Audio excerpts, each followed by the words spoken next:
Nous allons directement à la troisième question qui est de savoir qui tient le foyer.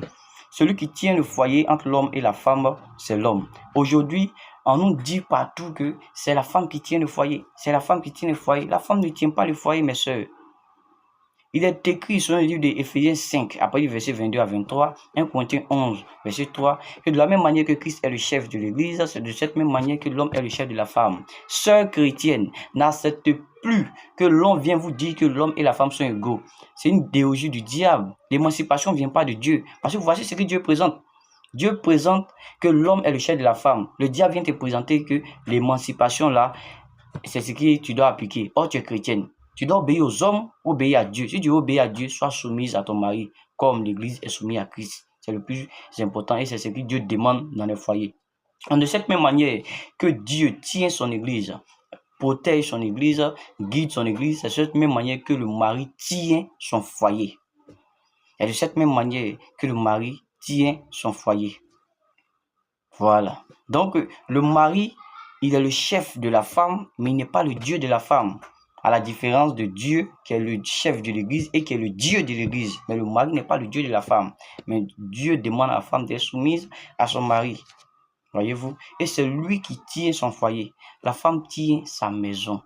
Tenir le foyer c'est vie entre monsieur et madame. Donc celui qui doit tenir ce foyer-là, c'est l'homme, qui doit être à la brèche. C'est l'homme qui doit veiller. C'est l'homme qui doit veiller dans le spirituel, prier pour sa femme, pour ses enfants, pour sa maison, pour son foyer. La femme là, elle aussi, elle doit être une femme de feu. Mais la première personne, celui qui a la brèche, c'est l'homme. Voyez-vous? Donc c'est lui qui tient son foyer. Les hommes qui sont là, ils disent non, ma femme, il faut prier. Comme toi, tu pries beaucoup, il faut prier. Moi, je dors. Non, non, non, arrêtez ça. Arrêtez de vendre vos droits d'aînesse. C'est vous et pas les couples chrétiens. C'est vous qui devez tenir votre foyer. Et c'est très, très, très important. Donc aujourd'hui, vous devez comprendre que l'émancipation n'est pas de Dieu.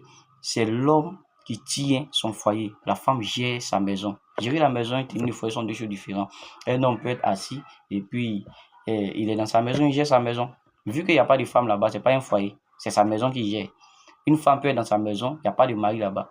Ce qui se passe là, c'est sa maison qu'elle gère, mais ce n'est pas un foyer. Le foyer, c'est quand ces deux personnes sont ensemble et décident de vivre ensemble, ils font leur foyer. Et quand ils se mettent ensemble, comme c'est l'homme qui est le chef de la femme, c'est lui qui tient le foyer de la même manière que Dieu tient son église.